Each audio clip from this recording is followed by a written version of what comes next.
Now you read.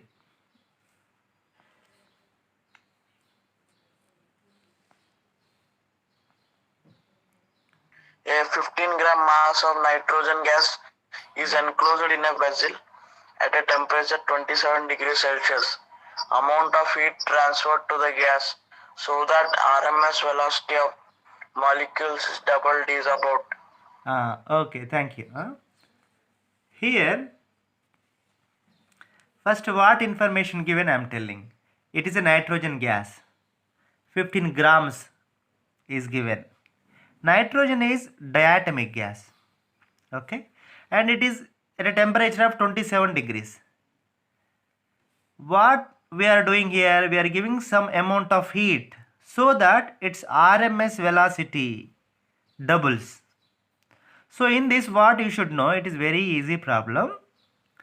Here what you should know is, what is the RMS velocity formula?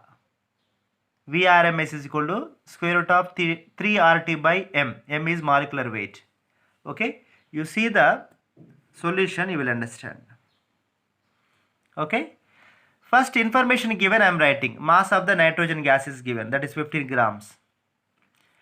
We have to calculate how many moles are there. How many moles of nitrogen gas is there? The molecular weight of nitrogen, that is 28 grams. Nitrogen atomic number is 7, no? So nitrogen is N2, it is a molecule, diatomic molecule. So nitrogen atomic number 7, so atomic mass is 14. So N2, no, 14 plus 14, 28. The molecular weight of nitrogen molecule is 28 grams.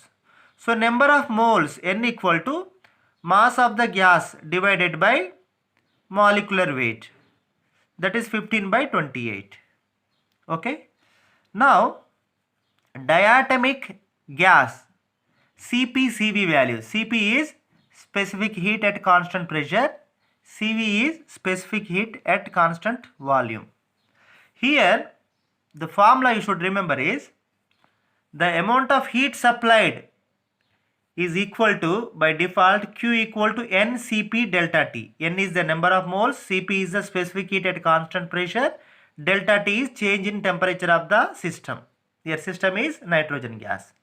So what is given hint? The RMS velocity doubles, that is the hint he has given.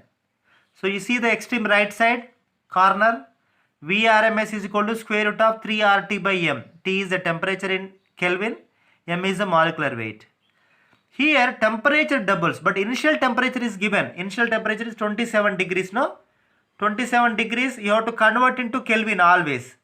So 273 plus 27, so 300 Kelvin. So T1 equal to 300 Kelvin initially. You see formula again, Vrms is equal to square root of 3 RT by m. So the temperature doubles, he told. Now Vrms doubles. Vrms double means here molecular weight will not change. It is constant for nitrogen molecule.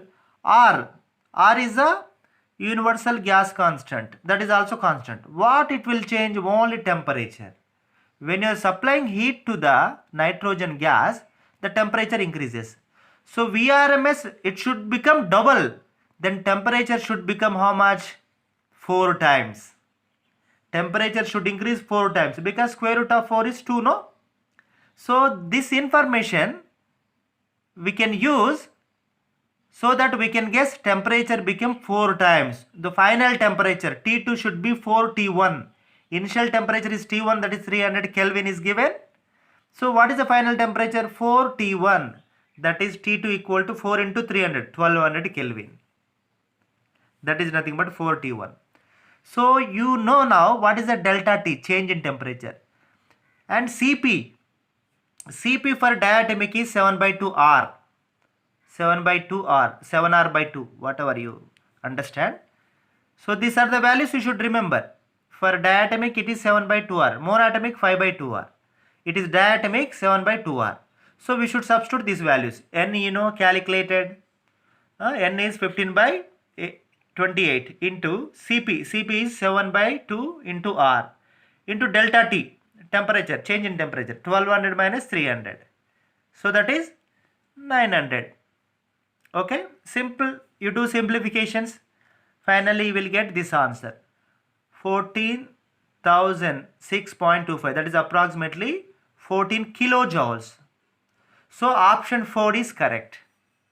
You understood, Ra?